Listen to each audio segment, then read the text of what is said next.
Chapter 12 of Little Men. This recording by Betsy Bush in Marquette, Michigan, April 2007. Little Men, Life at Plumfield with Jo's Boys by Louisa May Alcott. Chapter 12, Huckleberries. There was a great clashing of tin pails, much running to and fro, and frequent demands for something to eat, one August afternoon, for the boys were going huckleberrying, and made as much stir about it as if they were setting out to find the Northwest Passage. "Now, my lads, get off as quietly as you can, for Rob is safely out of the way and won't see you," said Mrs. Bhaer, as she tied Daisy's broad-brimmed hat and settled the great blue pinafore in which she enveloped Nan. But the plan did not succeed, for Rob had heard the bustle, decided to go, and prepared himself without a thought of disappointment. The troop was just getting under way when the little man came marching downstairs with his best hat on, a bright tin pail in his hand, and a face beaming with satisfaction. "Oh dear, now we shall have a scene," sighed Mrs. Bhaer, who found her eldest son very hard to manage at times. "I'm all ready," said Rob, and took his place in the ranks with such perfect unconsciousness of his mistake that it really was very hard to undeceive him. "It's too far for you, my love. Stay and take care of me, for I shall be all alone," began his mother. "You've got Teddy. I'm a big boy, so I can go. You said I might when I was bigger, and I am now," persisted Rob, with a cloud beginning to dim the brightness of his happy face. "We are going up to the great pasture, and it's ever so far. We don't want you tagging on," cried Jack, who did not admire the little boys. "I won't tag. I'll run and keep up. Oh, Mama, let me go. I want to fill my new pail, and I'll bring 'em all to you. Please, please, I will be good," prayed Robbie, looking up at his mother, so grieved and disappointed that her heart began to fail her. "But, my dearie, you'll get so tired and hot, you won't have a good time. Wait till I go, and then we will stay all day and pick as many berries as you want." "You never do go. You are so busy, and I'm tired of waiting. I'd rather go and get the berries for you all myself. I love to pick 'em, and I want to fill my new pail dreffly," sobbed Rob. The pathetic sight of great tears tinkling into the dear new pail, and threatening to fill it with salt water instead of huckleberries, touched all the ladies present. His mother patted the weeper on his back. Daisy offered to stay home with him, and Nan said, in her decided way, "Let him come. I'll take care of him." "If Franz was going, I wouldn't mind, for he is very careful, but he is haying with the father, and I'm not sure about the rest of you," began Mrs. Bhaer. "It's so far," put in Jack. "I'd carry him if I was going, wish I was," said Dan with a sigh. "Thank you, dear, but you must take care of your foot. I wish I could go. Stop a minute. I think I can manage it after all," and Mrs. Bhaer ran out to the steps, waving her apron wildly. Silas was just driving away in the hay cart, but turned back, and agreed at once when Mrs. Jo proposed that he should take the whole party to the pasture and go for them at 5 o'clock. "It will delay your work a little, but never mind. We will pay you in huckleberry pies," said Mrs. Jo, knowing Silas's weak point. His rough brown face brightened up, and he said, with a cheery "Ha-ha! Wall now, Mis' Bhaer, if you go to bribing of me, I shall give in right away." "Now, boys, I have arranged it so that you can all go," said Mrs. Bhaer, running back again, much relieved, for she loved to make them happy, and always felt miserable when she had disturbed the serenity of her little sons, for she believed that the small hopes and plans and pleasures of children should be tenderly respected by grown-up people, and never rudely thwarted or ridiculed. "Can I go?" said Dan, delighted. "I thought especially of you. Be careful, and never mind the berries, but sit about and enjoy the lovely things which you know how to find all about you," answered Mrs. Bhaer, who remembered his kind offer to her boy. "Me too, me too," sung Rob, dancing with joy, and clapping his precious pail and cover like castanets. "Yes, and Daisy and Nan must take good care of you. Be at the bars at 5 o'clock, and Silas will come for you all." Robbie cast himself upon his mother in a burst of gratitude, promising to bring her every berry he picked, and not eat one.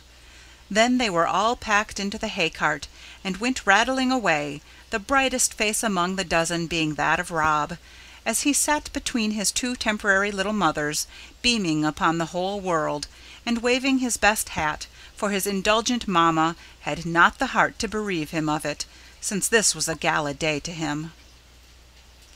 Such a happy afternoon as they had, in spite of the mishaps which usually occur on such expeditions. Of course Tommy came to grief, tumbled upon a hornet's nest and got stung, but being used to woe, he bore the smart manfully, till Dan suggested the application of damp earth, which much assuaged the pain. Daisy saw a snake, and flying from it lost half her berries, but Demi helped her to fill up again, and discussed reptiles most learnedly the while. Ned fell out of a tree and split his jacket down the back, but suffered no other fracture. Emil and Jack established rival claims to a certain thick patch, and while they were squabbling about it, Stuffy quickly and quietly stripped the berries and fled to the protection of Dan, who was enjoying himself immensely. The crutch was no longer necessary, and he was delighted to see how strong his foot felt as he roamed about the great pasture, full of interesting rocks and stumps, with familiar little creatures in the grass, and well-known insects dancing in the air. But of all the adventures that happened on this afternoon, that which befell Nan and Rob was the most exciting, and it long remained one of the favourite histories of the household. Having explored the country pretty generally, tore 3 rents in her frock, and scratched her face in a barberry bush, Nan began to pick the berries that shone like big black beads on the low green bushes. Her nimble fingers flew, but still her basket did not fill up as rapidly as she desired, so she kept wandering here and there to search for better places, instead of picking contentedly and steadily as Daisy did. Rob followed Nan, for her energy suited him better than his cousin's patience, and he too was anxious to have the biggest and best berries for Marmar. "I keep putting 'em in, but it don't fill up, and I'm so tired," said Rob, pausing a moment to rest his short legs, and beginning to think huckleberrying was not all his fancy painted it, for the sun blazed. Nan skipped hither and thither like a grasshopper, and the berries fell out of his pail almost as fast as he put them in, because, in his struggles with the bushes, it was often upside down. "Last time we came they were ever so much thicker over that wall Great Bouncers, and there is a cave there where the boys made a fire. Let's go and fill our things quick, and then hide in the cave and let the others find us," proposed Nan, thirsting for adventures. Rob consented, and away they went, scrambling over the wall and running down the sloping fields on the other side, till they were hidden among the rocks and underbrush. The berries were thick, and at last the pails were actually full. It was shady and cool down there, and a little spring gave the thirsty children a refreshing drink out of its mossy cup. "Now we will go and rest in the cave and eat our lunch," said Nan, well satisfied with her success so far. "Do you know the way?" asked Rob. "'Course I do. I've been once, and I always remember. Didn't I go and get my box all right?" That convinced Rob, and he followed blindly as Nan led him over stock and stone, and brought him, after much meandering, to a small recess in the rock, where the blackened stones showed that fires had been made. "Now isn't this nice?" asked Nan, as she took out a bit of bread and butter, rather damaged by being mixed up with nails, fishhooks, stones, and other foreign substances in the young lady's pocket.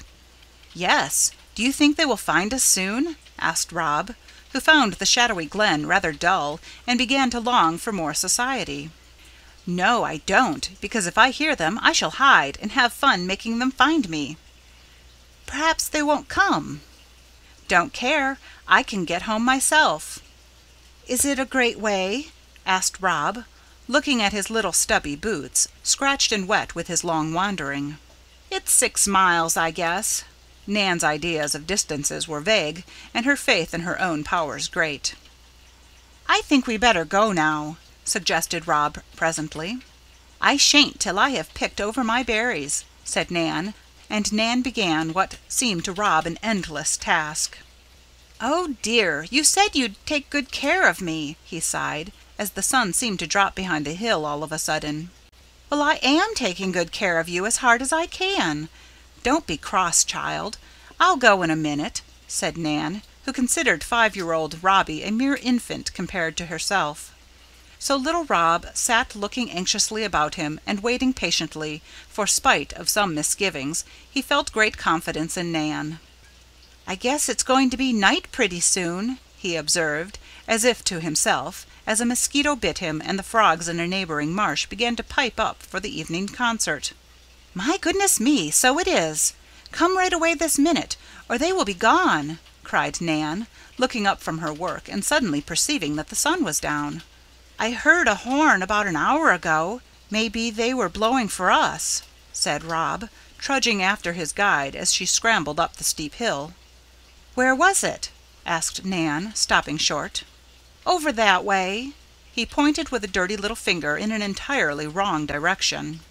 "Let's go that way and meet them," and Nan wheeled about and began to trot through the bushes, feeling a trifle anxious, for there were so many cow-paths all about, she could not remember which way they came. On they went over stock and stone again, pausing now and then to listen for the horn, which did not blow any more, for it was only the moo of a cow on her way home. "I don't remember seeing that pile of stones, do you?" asked Nan, as she sat on a wall to rest a moment and take an observation. "I don't remember anything, but I want to go home." And Rob's voice had a little tremble in it that made Nan put her arms round him and lift him gently down, saying in her most capable way, "I'm going just as fast as I can, dear. Don't cry, and when we come to the road I'll carry you." "Where is the road?" and Robbie wiped his eyes to look for it. "Over by that big tree. Don't you know that's the one Ned tumbled out of?" "So it is. Maybe they waited for us. I'd like to ride home, wouldn't you?" And Robbie brightened up as he plodded along toward the end of the great pasture. "No, I'd rather walk," answered Nan, feeling quite sure that she would be obliged to do so, and preparing her mind for it. Another long trudge through the fast deepening twilight, and another disappointment, for when they reached the tree, they found, to their dismay, that it was not the one Ned climbed, and no road anywhere appeared. "Are we lost?" quavered Rob, clasping his pail in despair. "Not much. I don't just see which way to go, and I guess we'd better call." So they both shouted till they were hoarse, yet nothing answered but the frogs in full chorus. "There is another tall tree over there. Perhaps that's the one," said Nan, whose heart sunk within her, though she still spoke bravely. "I don't think I can go any more. My boots are so heavy I can't pull 'em." And Robbie sat down on a stone, quite worn out. "Then we must stay here all night. I don't much care if snakes don't come." "I'm frightened of snakes. I can't stay all night. Oh dear, I don't like to be lost." And Rob puckered up his face to cry, when suddenly a thought occurred to him, and he said in a tone of perfect confidence, "Marmar will come and find me. She always does. I ain't afraid now." "She won't know where we are." "She didn't know I was shut up in the ice house, but she found me. I know she'll come," returned Robbie so trustfully that Nan felt relieved, and sat down by him, saying with a remorseful sigh, "I wish we hadn't run away." "You made me, but I don't mind much. Marmar will love me just the same," answered Rob, clinging to his sheet anchor when all other hope was gone. "I'm so hungry. Let's eat our berries," proposed Nan, after a pause, during which Rob began to nod. "So am I, but I can't eat mine, 'cause I told Marmar I'd keep them all for her." "You will have to eat them if no one comes for us," said Nan, who felt like contradicting everything just then. "If we stay here a great many days, we shall eat up all the berries in the field, and then we shall starve," she added grimly. "I shall eat sassafras. I know a big tree of it, and Dan told me how squirrels dig up the roots and eat them, and I love to dig," returned Rob, undaunted by the prospect of starvation. "Yes, and we can catch frogs and cook them. My father ate some once, and he said they were nice," put in Nan, beginning to find a spice of romance even in being lost in a huckleberry pasture. "How could we cook frogs? We haven't got any fire." "I don't know. Next time I'll have matches in my pocket," said Nan, rather depressed by this obstacle to the experiment in frog cookery. "Couldn't we light a fire with a firefly?" asked Rob, hopefully, as he watched them flitting to and fro like winged sparks. "Let's try." And several minutes were pleasantly spent in catching the flies, and trying to make them kindle a green twig or two. "It's a lie to call them fireflies, when there isn't a fire in them," Nan said, throwing one unhappy insect away with scorn, though it shone its best, and obligingly walked up and down the twigs to please the innocent little experimenters.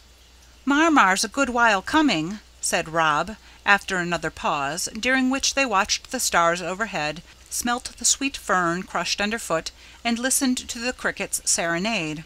"I don't see why God made any night. Day is so much pleasanter," said Nan thoughtfully. "It's to sleep in," answered Rob with a yawn. "Then do go to sleep," said Nan pettishly. "I want my own bed. Oh, I wish I could see Teddy," cried Rob, painfully reminded of home by the soft chirp of birds safe in their little nests. "I don't believe your mother will ever find us," said Nan, who was becoming desperate, for she hated patient waiting of any sort. "It's so dark she won't see us." "It was all black in the ice house, and I was so scared I didn't call her, but she saw me, and she will see me now, no matter how dark it is," returned confiding Rob, standing up to peer into the gloom for the help which never failed him. "I see her! I see her!" he cried, and ran as fast as his tired legs would take him toward a dark figure slowly approaching. Suddenly he stopped, then turned about, and came stumbling back, screaming in a great panic, "No, it's a bear, a big black one!" and hid his face in Nan's skirts. For a moment Nan quailed. Ever her courage gave out at the thought of a real bear, and she was about to turn and flee in great disorder, when a mild moo changed her fear to merriment, as she said, laughing, "It's a cow, Robbie, the nice black cow we saw this afternoon."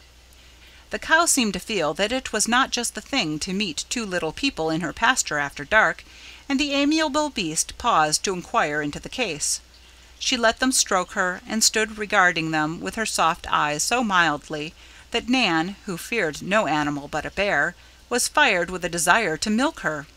"Silas taught me how, and berries and milk would be so nice," she said, emptying the contents of her pail into her hat, and boldly beginning her new task, while Rob stood by and repeated, at her command, the poem from Mother Goose. "Cushy cow bonny, let down your milk. Let down your milk to me, and I will give you a gown of silk and a silver tea." But the immortal rhyme had little effect, for the benevolent cow had already been milked, and had little half a gill to give the thirsty children. "Shoo, get away, you are an old crosspatch!" cried Nan, ungratefully, as she gave up the attempt in despair, and poor Molly walked on with a gentle gurgle of surprise and reproof. "Each can have a sip, and then we must take a walk. We shall go to sleep if we don't, and lost people mustn't sleep. Don't you know how Hannah Lee in the pretty story slept under the snow and died?" "But there isn't any snow, and it's nice and warm," said Rob, who was not blessed with as lively a fancy as Nan. "No matter, we will poke about a little and call some more, and then, if nobody comes, we will hide under the bushes like Hop-o'-my-Thumb and his brothers." It was a very short walk, however, for Rob was so sleepy he could not get on, and tumbled down so often that Nan entirely lost patience, being half distracted by the responsibility she had taken upon herself. "If you tumble down again, I'll shake you," she said, lifting the poor little man up very kindly as she spoke, for Nan's bark was much worse than her bite. "Please don't. It's my boots, they keep slipping so." And Rob manfully checked the sob just ready to break out, adding, with a plaintive patience that touched Nan's heart, "If the skeeters didn't bite me so, I could go to sleep till Marmar comes." "Put your head on my lap, and I'll cover you up with my apron. I'm not afraid of the night," said Nan, sitting down and trying to persuade herself that she did not mind the shadow nor the mysterious rustlings all about her. "Wake me up when she comes," said Rob, and was fast asleep in 5 minutes with his head in Nan's lap under the pinafore. The little girl sat some 15 minutes more, staring about her with anxious eyes, and feeling as if each second was an hour. Then a pale light began to glimmer over the hilltop, and she said to herself, "I guess the night is over and morning is coming. I'd like to see the sunrise, so I'll watch, and when it comes up we can find our way right home." But before the moon's round face peeped over the hill to destroy her hope, Nan had fallen asleep, leaning back in a little bower of tall ferns, and was deep in a midsummer night's dream of fireflies and blue aprons, mountains of huckleberries, and Robbie wiping away the tears of a black cow who sobbed, "I want to go home, I want to go home." While the children were sleeping, peacefully lulled by the drowsy hum of many neighborly mosquitoes, the family at home were in a great state of agitation. The hay cart came at 5, and all but Jack, Emil, Nan, and Rob were at the bars ready for it. Franz drove instead of Silas, and when the boys told him that the others were going home through the wood, he said, looking ill-pleased, "They ought to have left Rob to ride. He will be tired out by the long walk." "It's shorter that way, and they will carry him," said Stuffy, who was in a hurry for his supper. "You were sure Nan and Rob went with them?" "Of course they did. I saw them getting over the wall, and sung out that it was 'most 5. And Jack called back that they were going the other way," explained Tommy. "Very well, pile in then." And away rattled the hay cart, with the tired children and the full pails. Mrs. Joe looked sober when she heard of the division of the party, and sent Franz back with Toby to find and bring the little ones home. Supper was over, and the family sitting about in the cool hall as usual, when Franz came trotting back, hot, dusty, and anxious. "Have they come?" he called out when halfway up the avenue. "No," and Mrs. Joe flew out of her chair looking so alarmed that everyone jumped up and gathered round Franz. "I can't find them anywhere," he began, but the words were hardly spoken when a loud "Hello!" startled them all, and the next minute Jack and Emil came round the house. "Where are Nan and Rob?" cried Mrs. Joe, clutching Emil in a way that caused him to think his aunt had suddenly lost her wits. "I don't know. They came home with the others, didn't they?" he answered quickly. "No, George and Tommy said they went with you." "Well, they didn't. Haven't seen them. We took a swim in the pond and came by the wood," said Jack, looking alarmed, as well he might. "Call Mr. Bhaer, get the lanterns, and tell Silas I want him." That was all Mrs. Joe said, but they knew what she meant, and flew to obey her orders. In 10 minutes Mr. Bhaer and Silas were off to the wood, and Franz tearing down the road on old Andy to search the great pasture. Mrs. Joe caught up some food from the table, a little bottle of brandy from the medicine closet, took a lantern, and bidding Jack and Emil come with her, and the rest not stir, she trotted away on Toby, never stopping for hat or shawl. She heard someone running after her. She said not a word till, as she paused to call and listen, the light of her lantern shone on Dan's face. "You here! I told Jack to come," she said, half inclined to send him back, much as she needed help. "I wouldn't let him. He and Emil hadn't had any supper, and I wanted to come more than they did," he said, taking the lantern from her, and smiling up in her face, with a steady look in her eyes that made her feel as if, boy though he was, she had someone to depend on. Off she jumped and ordered him on to Toby, in spite of his pleading to walk. Then they went on again along the dusty, solitary road, stopping every now and then to call and hearken breathlessly for little voices to reply. When they came to the great pasture, other lights were already flitting to and fro like will-o'-the-wisps, and Mr. Bhaer's voice was heard shouting, "Nan! Rob! Rob! Nan!" in every part of the field. Silas whistled and roared. Dan plunged here and there on Toby, who seemed to understand the case, and went over the roughest places with unusual docility. Often Mrs. Joe hushed them all, saying, with a sob in her throat, "The noise may frighten them. Let me call. Robbie will know my voice." And then she would cry out the beloved little name in every tone of tenderness, till the very echoes whispered it softly, and the winds seemed to waft it willingly, but still no answer came. The sky was overcast now, and only brief glimpses of the moon were seen. Heat lightning darted out of the dark clouds now and then, and a faint far-off rumble, as of thunder, told that a summer storm was brewing. "Oh, my Robbie, my Robbie!" mourned poor Mrs. Jo, wandering up and down like a pale ghost, while Dan kept beside her like a faithful firefly. "What shall I say to Nan's father if she comes to harm? Why did I ever trust my darling so far away? Fritz, do you hear anything?" And when a mournful "No" came back, she wrung her hands so despairingly that Dan sprung down from Toby's back, tied the bridle to the bars, and said, in his decided way, "They may have gone down the spring. I'm going to look." He was over the wall and away so fast that she could hardly follow him, but when she reached the spot, he lowered the lantern and showed her with joy the marks of little feet in the soft ground around the spring. She fell down on her knees and examined the tracks, and then sprung up, saying eagerly, "Yes, that is the mark of my Robbie's little boots. Come this way, they must have gone on."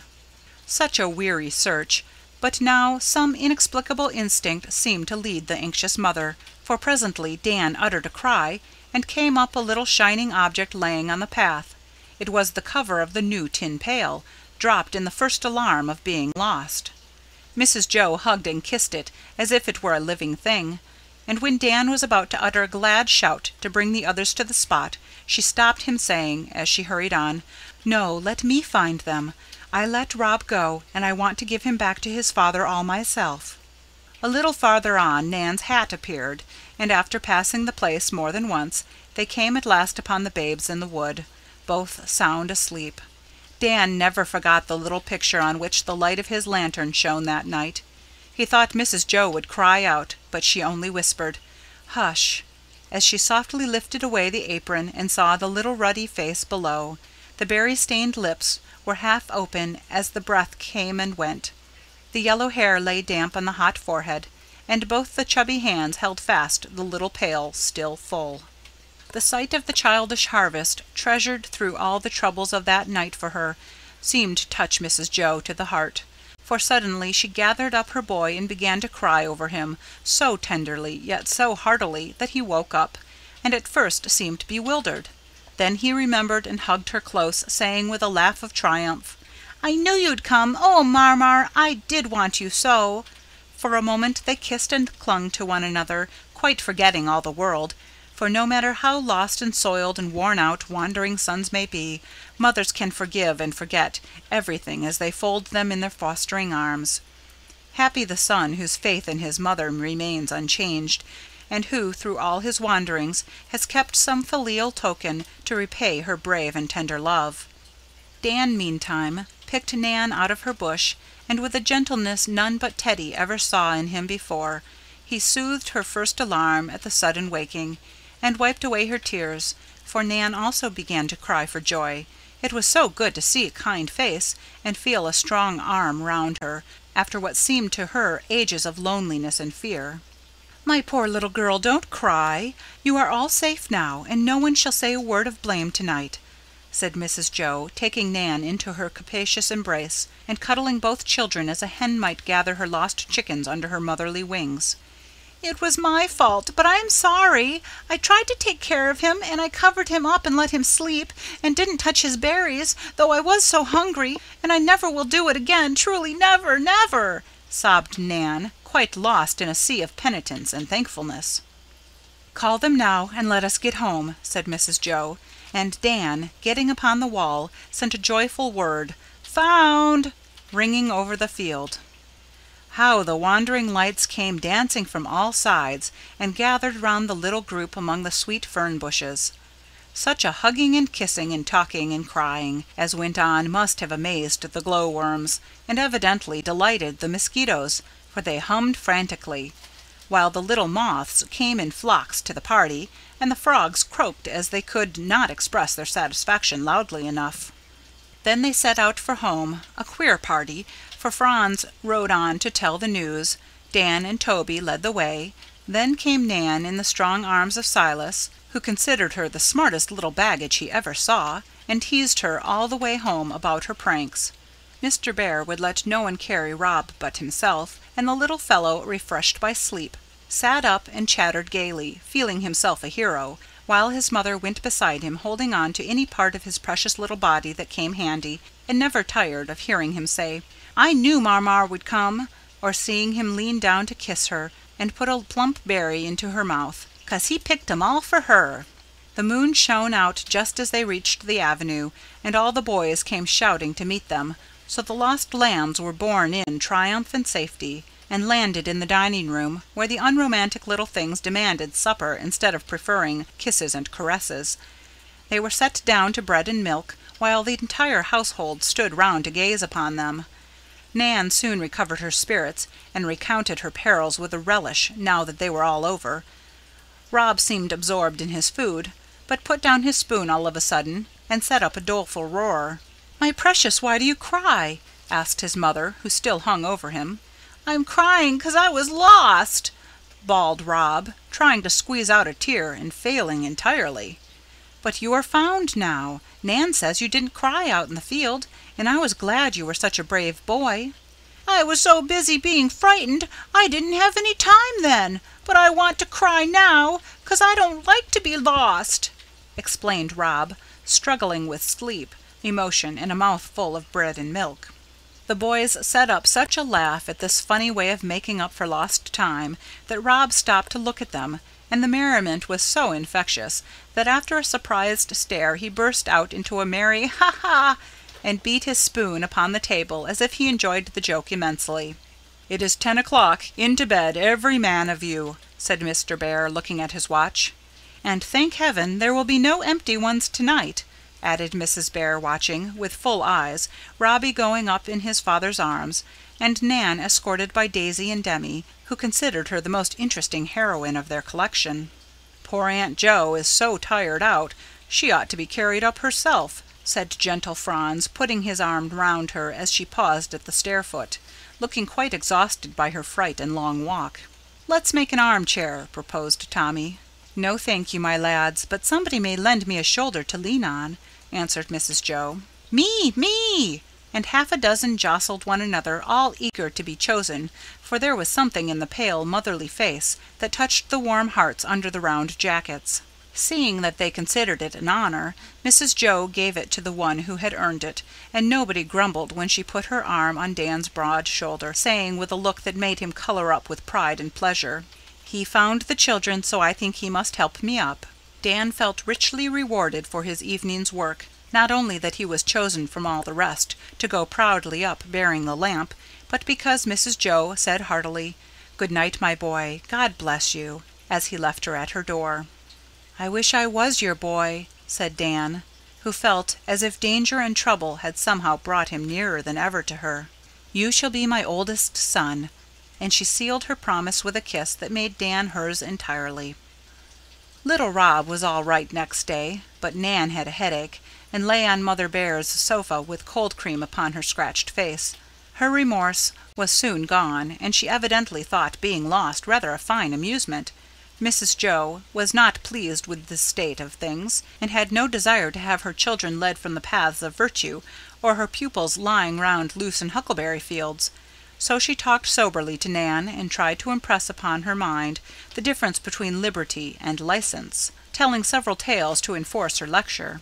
She had not decided how to punish Nan, but one of these stories suggested a way, and as Mrs. Jo liked odd penalties, she tried it. "All children run away," pleaded Nan, as if it was as natural and necessary a thing as measles or whooping cough.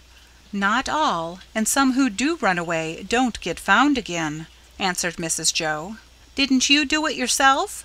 asked Nan, whose keen little eyes saw some traces of a kindred spirit in the serious lady who was sewing so morally before her. Mrs. Jo laughed and owned that she did. "Tell me about it," demanded Nan, feeling that she was getting the upper hand in the discussion. Mrs. Jo saw that, and sobered down at once, saying, with a remorseful shake of the head, "I did it a good many times, and led my poor mother rather a hard life with my pranks, till she cured me." "How?" and Nan sat up with a full face of interest. "I had a new pair of shoes once, and wanted to show them, so though I was told not to leave the garden, I ran away and was wandering about all day. It was in the city, and why I wasn't killed I don't know, such a time as I had. I frolicked in the park with dogs, sailed boats in the Back Bay with strange boys, dined with a little Irish beggar girl on salt fish and potatoes, and was found at last fast asleep on a doorstep, with my arms round a great dog. It was late in the evening, and I was dirty as a little pig, and the new shoes were worn out, I had travelled so far. "How nice!" cried Nan, looking all ready to go and do it herself. It was not nice next day, and Mrs. Jo tried to keep her eyes from betraying how much she enjoyed the memory of her early capers. "Did your mother whip you?" asked Nan curiously. "She never whipped me but once, and then she begged my pardon, or I don't think I ever should have forgiven her, it hurt my feelings so much." "Why did she beg your pardon? My father don't." "Because when she had done it, I turned round and said, 'Well, you are mad yourself and ought to be whipped as much as me.' She looked at me a minute, then her anger all died out, and she said, as if ashamed, 'You are right, Jo, I am angry, and why should I punish you for being in a passion when I set you such a bad example? Forgive me, dear, and let us try to help one another in a better way.' I never forget it, and it did me more good than a dozen rods." Nan sat thoughtfully turning the little cold cream jar for a minute, and Mrs. Jo said nothing, but let that idea get well into the busy little mind that was so quick to see and feel what went on about her. "I like that," said Nan presently, and her face looked less elfish, with its sharp eyes, inquisitive nose, and mischievous mouth. "What did your mother do to you when you ran away that time?" "She tied me to the bedpost with a long string, so that I could not go out of the room, and there I stayed all day with the little worn-out shoes hanging up before me to remind me of my fault." "I should think that would cure anybody," cried Nan, who loved her liberty above all things. "It did cure me, and I think it will cure you, so I am going to try it," said Mrs. Jo, suddenly taking a ball of strong twine out of a drawer in her work-table. Nan looked as if she was decidedly getting the worst of the argument now, and sat feeling much crestfallen when Mrs. Jo tied one end round her waist and the other to the arm of the sofa, saying, as she finished, "I don't like to tie you up like a naughty little dog, but if you don't remember any better than a dog, I must treat you like one." "I'd just as well be tied up as not. I like to play dog," and Nan put on a don't-care face and began to growl and grovel on the floor. Mrs. Jo took no notice, but leaving a book or two and a handkerchief to hem, she went away, and left Miss Nan to her own devices. This was not agreeable, and after sitting a moment she tried to untie the cord, but it was fastened in the belt of her apron behind, so she began on the knot at the other end. It soon came loose, and gathering it up, Nan was about to get out of the window when she heard Mrs. Jo say to somebody as she passed through the hall, "No, I don't think she will run away now. She is an honourable little girl, and knows that I do it to help her." In a minute Nan whisked back, tied herself up, and began to sew violently. Rob came in a moment after, and was so charmed with the new punishment that he got a jump rope and tethered himself to the other arm of the sofa in a most social manner. "I got lost too, so I ought to be tied up as much as Nan," he explained to his mother when she saw the new captive. "I'm not sure that you don't deserve a little punishment, for you knew it was wrong to go far away from the rest." "Nan took me," began Rob, willing to enjoy the novel penalty, but not willing to take the blame. "You needn't have gone. You have got a conscience, though you are a little boy, and you must learn to mind it." "Well, my conscience didn't prick me a bit when she said, 'Let's get over the wall,'" answered Rob, quoting one of Demi's expressions. "Did you stop to see if it did?" "No." "Then you cannot tell." "I guess it's such a little conscience that it don't prick hard enough for me to feel it," added Rob, after thinking the matter over for a minute. "We must sharpen it up. It's bad to have a dull conscience. So you may stay here till dinner time and talk about it with Nan. I trust you both not to untie yourselves till I say the word." "No, we won't," said both, feeling a certain sense of virtue in helping to punish themselves. For an hour they were very good. Then they grew tired of one room and longed to get out. Never had the hall seemed so inviting. Even the little bedroom acquired a sudden interest, and they would gladly have gone in and played tent with the curtains of the best bed. The open windows drove them wild because they could not reach them, and the outer world seemed so beautiful they wondered how they ever found the heart to say it was dull. Nan pined for a race round the lawn, and Rob remembered with dismay that he had not fed his dog that morning, and wondered what poor Pollux would do. They watched the clock, and Nan did some nice calculations in minutes and seconds, while Rob learned to tell all the hours between 8 and 1 so well that he never forgot them. It was maddening to smell the dinner, to know that there was to be succotash and huckleberry pudding, and to feel that they would not be on the spot to secure good helps of both. When Mary Ann began to set the table, they nearly cut themselves in two trying to see what meat there was to be, and Nan offered to help her make the beds if she would only see that she had lots of sauce on her pudding. When the boys came bursting out of school, they found the children tugging at their halters like a pair of restive little colts, and were much edified as well as amused by the sequel to the exciting adventures of the night. "Untie me now, Marmar. My conscience will prick like a pin next time, I know it will," said Rob as the bell rang, and Teddy came to look at him with sorrowful surprise. "We shall see," answered his mother, setting him free. He took a good run down the hall, back through the dining room, and brought up beside Nan, quite beaming with virtuous satisfaction. "I'll bring her dinner to her, may I?" he asked, pitying his fellow captive. "That's my kind little son. Yes, pull out the table and get a chair," and Mrs. Jo hurried away to quell the ardour of the others, who were always in a raging state of hunger at noon. Nan ate alone and spent a long afternoon attached to the sofa.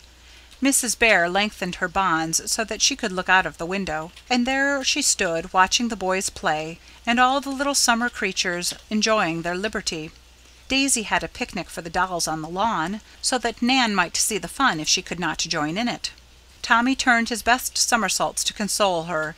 Demi sat on the steps reading aloud to himself, which amused Nan a great deal, and Dan brought a little tree toad to show her as the most delicate attention in his power. But nothing atoned for the loss of freedom, and a few hours of confinement taught Nan how precious it was. A good many thoughts went through the little head that lay on the window-sill during the last quiet hour when all the children went to the brook to see Emile's new ship launched. She was to have christened it, and had depended on smashing a tiny bottle of currant wine over the prow, as it was named Josephine in honour of Mrs. Bhaer. Now she had lost her chance, and Daisy wouldn't do it half so well.